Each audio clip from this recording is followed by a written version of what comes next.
विदर्भाची खासियत आपण आता शिकतोय पुरणपोळी आणि या पुरणपोळीचे साहित्य सांगून. चण्याची डाळ, तुरीची डाळ, तांदूळ, भिजवलेला मोहन घालून रवा, साखर, जायफळ आणि तूप. साहित्य आपण बघितलं आणि एक मला असं विचारायचं की आपण म्हणजे आम्ही मुंबईकडे जे म्हणजे आम्ही करतो पुरणपोळी तर ती फक्त चणा डाळीची करतो. यांनी खूप पुरण जे त्याचं जे टेक्स्चर येतं ते खूप सॉफ्ट आणि एकदम मुलायम असं येतं. म्हणजे तांदूळ आणि तुरीची डाळ अगदी थोडी घेतली आहे. म्हणजे 1 वाटी डाळ असेल तर 1 टेबलस्पून ही आपण तुरीची डाळ घ्यायची आणि 1 ते 1.5 टेबलस्पून तांदूळ घ्यायचे. तर आता हे मला एक्झॅक्ट पुरणाचं प्रमाण शिकायचं आहे. आता हे बघ, ही 1 वाटी आपण डाळ घेतली आहे, त्याच्यात 1 टेबलस्पून तुरीची डाळ आणि तांदूळ.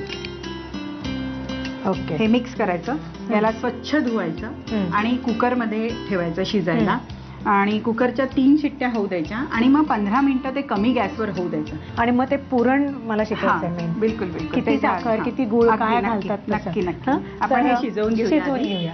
तांदूळ तुरीची डाळ असं घालून आपण चणा डाळ जी शिजवली तर ती परफेक्ट शिजलेली आहे ना. तर आता कसं मला प्रमाण सांगा. आता आपण जितकी डाळ घेतली आहे त्याच्या 1.5 पट साखर घ्यायची. 1.5 पट म्हणजे 1 वाटी जर का घेतलं असेल तर 1.5 वाटी साखर घ्यायची. म्हणजे जेवढं हे असेल त्याच्या 1.5 पट साखर.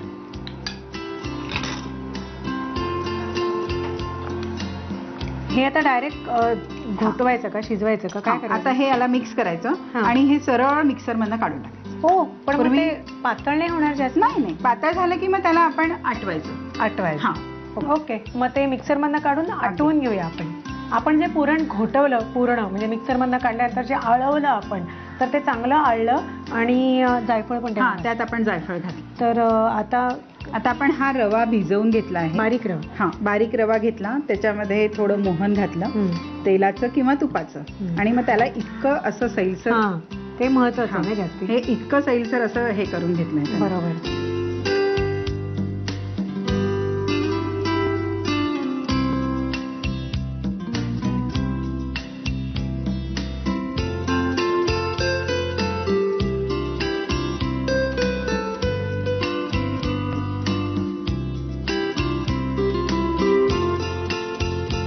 आता ही पुरणपोळी बघ, तुला याच्यावरती लेअर जी आहे ती एकदम थीन. म्हणजे पुरण झाल्यानंतर त्याच्यात अशी विदर्भात पद्धत आहे, अशी बोटं घालतात आणि मग त्याला बोटांनी खड्डे करतात आणि त्याच्यामध्ये तूप घालतात आणि मग ती पोळी खातात. पातेल्याने तूप होतात.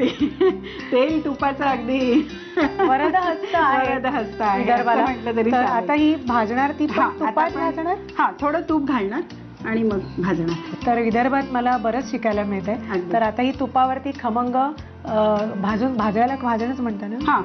मग ठीक आहे, भाजून घेतो. तर त्याची तयारी करू. रेडी झालेली आहे भाजण्यासाठी.